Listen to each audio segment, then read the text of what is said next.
Sana nandito si tatay para makasalo natin. Huwag ka nang malungkot. Hahawa ako sa'yo eh. Kumain ka na lang. Oo nga, kumain na lang kayo. Panay kayo dada dyan, panay kayo drama. Mas maganda kung kainin ito habang mainit pa. Victoy! Ba't nandito ka pa?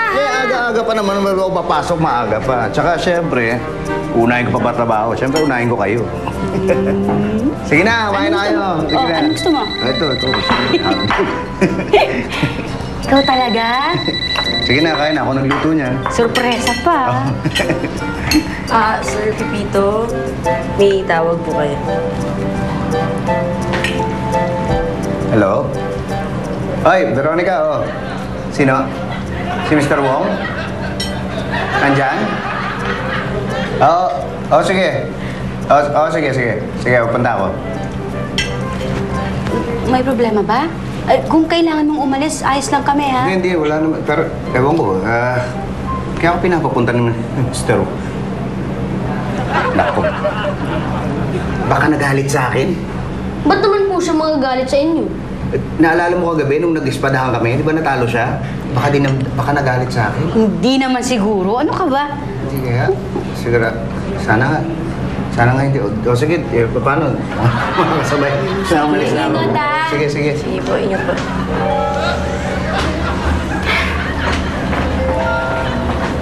Nagaling ko na ito.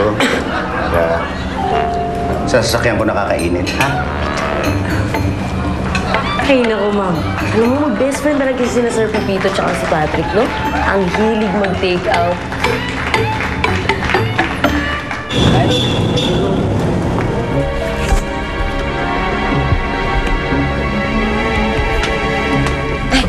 Sir, si Mr. Wong kanina pa po kayo inaantay. At sinabi niya na ba kung ba't gusto niya raw ako makausap? Ako, hindi pa nga eh.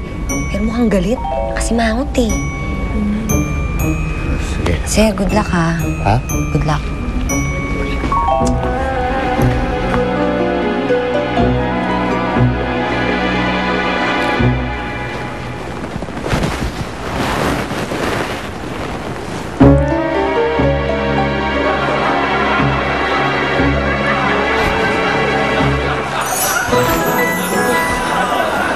Binabati kita. Nabili ko ang company mo. Parang mga investor. Ako ng pera. Teka, marunong ka magtagalog? Oo naman, matagal na. Matagal na. Ba't di mo sinabi ka agad sa akin? Alam mo, gusto kong ugali mo. Gusto ko din pamilya mo. Mahal na mahal ka nila. You lucky man. Pepit Manarot. Salamat. Hindi niyo pagsisisihan to. Pinapangako ko sa inyo, hindi niyo pagsisisihan to.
Minsan, ang swerte mo nasa paligid lang.